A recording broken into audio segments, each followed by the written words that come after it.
पहले दिन कथा हुई, हमने सोचा अब 1-2 दिन बाद एक बार मिल करके निवेदन करेंगे। पहले दिन शाम को कथा समापन होकर के 7 बजे 6 से 7 बजे के बीच में कि गुरुजी आ रहे हैं, वहां से बस निकल गए हैं। तो हमने कहा क्या व्यवस्था करें? व्यवस्था करोगे तो रूठ जाएंगे और व्यवस्था नहीं करोगे तो प्रसन्न होकर के रहेंगे।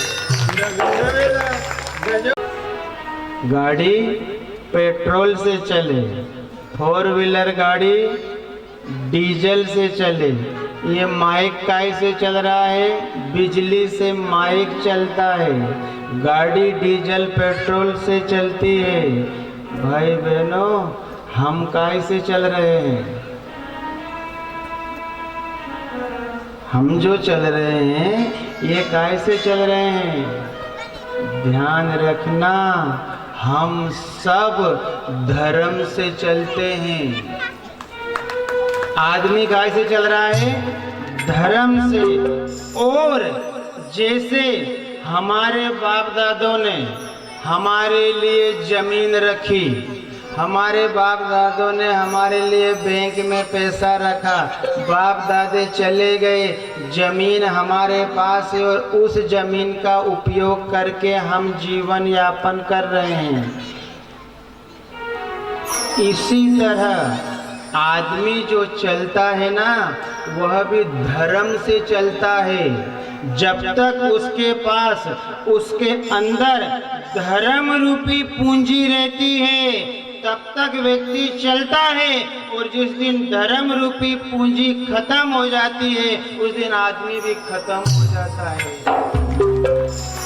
इसलिए एक बात ध्यान रखना, हम सभी, आज प्रथम दिन है, हम सभी लोग, दुनिया के लोग धन इकट्ठा करते हैं।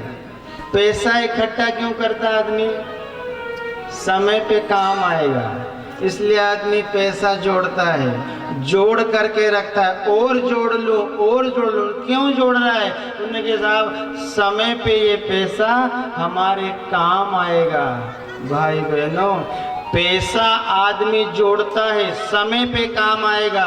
पैसा जोड़ने में, जोड़ते जोड़ते में इतना अंधा हो जाता है, और बढ़ा लूं, और बढ़ा लूं, और बढ़ा लूं, पैसा बहुत बढ़ा लूं, संपत्ति और बढ़ा लूं, और बढ़ाने बढ़ाने के चक्कर में संपत्ति तो बढ़ जाती है। वो संपत्ति सबको दिखती है, पर उसको बढ़ाने में जो पाप कमाया है वह भी उससे 1000 गुना बढ़ता है। संपत्ति जो जोड़ी है उसमें इकट्ठी हुई और उसमें जो पाप लगा वह भी एकत्र होता है, और संपत्ति यहीं रह जाती है और आदमी यहाँ से पाप को लेकर के साथ में चला जाता है। संपत्ति कहाँ रह जाएगी? यहीं, और उसको कमाने में जो पाप लगा वो साथ जाएगा। एक बार बालिया डाकू जो भी जंगल में मिले उसको पकड़ता था, और उसके पास जो भी उसको मिले वो छीनता था। ये क्रम चलते चलते चलते चलते क्या हुआ कि अंत में उन्हें नारद जी मिले। सब शांति से नारद जी मिले, तो नारद जी से पूछा कि आपके पास जो जो भी सामान है वो सब तुरंत निकालो। उनके आप कौन हो? उनके मैं डाकू हूँ, जो भी मेरे को रास्ते में मिलता है उनकी चोरी करता हूँ। तो नारद जी ने कहा कब से कर रहे हो ये काम? तो उन्होंने मेरे को तो 20-25 साल हो गए, तब से कर रहा हूँ। तो कितना जोड़ लिया? उन्होंने कहा जोड़ के तो मैंने बहुत रखा हूँ। बहुत रखे? उन्होंने कहा हाँ बहुत रखा हूँ। तो नारद जी ने कहा एक काम करना, आप जो ये जो आप दिन रात लगे हुए हैं डाका डाले, किसके लिए कर रहे हो? तो बोले परिवार के लिए कर रहा हूँ। परिवार के लिए? उन्होंने कहा परिवार के लिए।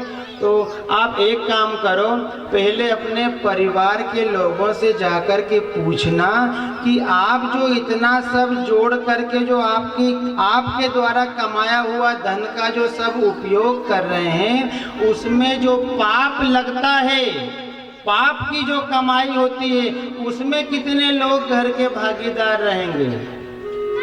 नारद को पहली बार कोई ऐसा आदमी मिला, सुन करके थोड़ा चौंक गया।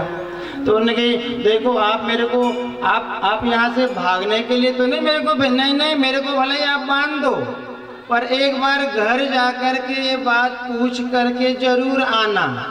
तो नारद जी ने जैसे ये सुना, नारद जी को उन्होंने एक पेड़ के नीचे बांध दिया और बांध करके वह बालिया डाकू घर गया और घर के लोगों के सबको इकट्ठा किया, सारे परिवार को जोड़ लिया। जोड़ करके सबसे पूछा एक बात तो बताओ। उनके क्या, ये जो मैं इतना सब कमा करके जोड़ रहा हूँ ये इसका सब आप उपयोग करते हैं क्या बराबर करते हैं, तो इसमें जो पाप लगता है इसके क्या आप सब भागीदार रहेंगे। तो घर के लोगों ने कह दिया देखो तुम्हारा कर्तव्य है हमारा भरण पोषण करना, आप अपना कर्तव्य करो, आपके लाए हुए धन के तो हम हिस्सेदार रहेंगे, पर इसको कमाने में जो पाप लगेगा उसके हिस्सेदार हम कोई नहीं रहेंगे, आप जानो और आपका पाप जाने।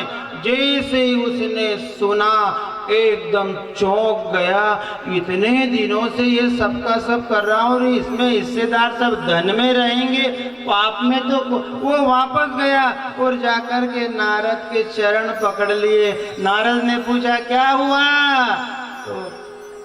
तो एकदम हाथ जोड़ करके कहा गुरुदेव आपकी वाणी ने मेरे को जगा दिया।